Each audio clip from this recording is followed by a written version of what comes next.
நேற்று சென்னை உயர்நீதிமன்றம் இடைக்கால தடை உத்தரவு வழங்கிய பாட்டாளி மக்கள் கட்சி வழக்கினுடைய பிரதான வழக்கு இன்று சிவில் நீதிமன்றத்தில் காலை விசாரணைக்கு வந்தது.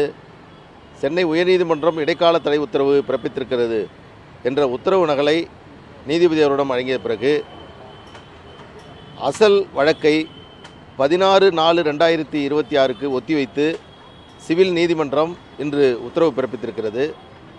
இந்த தருணத்தில்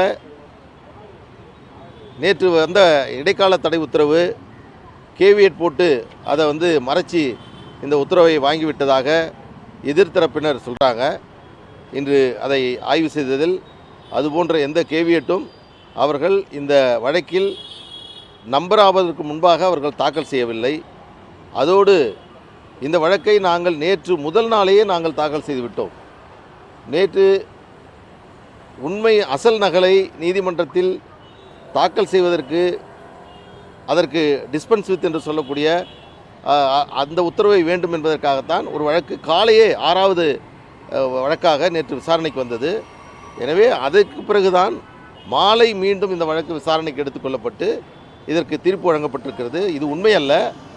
நாங்கள் திங்கட்கிழமை அன்று இது போன்ற எந்த விதமான இல்லை என்பதை நாங்கள் அங்கே தெரிவிப்போம்.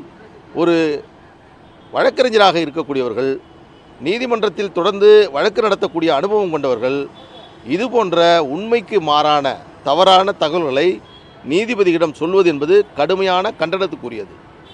ஒரு நீதிமன்றத்தில் ஒரு வழக்கறிஞர் ஒரு கருத்தை சொல்லுகின்ற பொழுது அதனுடைய உண்மைத்தன்மையை ஆய்வு செய்த பிறகுதான் அந்த கருத்தை சொல்ல வேண்டும். கேவியட் மனு போடப்பட்டு அதை மறைத்து வழக்கு இந்த உத்தரவை பெறப்பட்டிருக்கிறது என்று இன்று காலை வழக்கறிஞர் நீதிபதியிடம் சொல்லியிருக்கிறார். அதற்கு பிறகு அங்கே உரிய அலுவலகத்தில் அதை ஆய்வு செய்த பிறகு அப்படி ஒரு கேவியட் மனு என்பதே இந்த வழக்கு எண் ஆவதற்கு முன்பாக தாக்கல் செய்யப்படவே இல்லை. அப்படி இருக்கின்ற பொழுது மறைத்ததாக சொல்லுகிறார். கேவியட் மனு என்றால் அதற்கான நோட்டீஸ் எங்களுக்கு அனுப்பப்பட்டிருக்க வேண்டும். நாங்கள் அந்த நோட்டீஸை வாங்கி அதை மறைத்து அல்லது கேவியட் நம்பர் ஆகியிருந்து அதை மறைத்து செய்தால் பரவாயில்லை.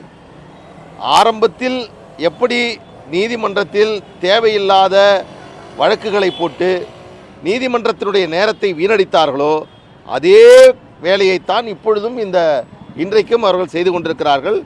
அதை உரிய விதத்தில் நாங்கள் நீதிமன்றத்தில் திங்கட்கிழமை என்று நாங்கள் தெரிவிப்போம்.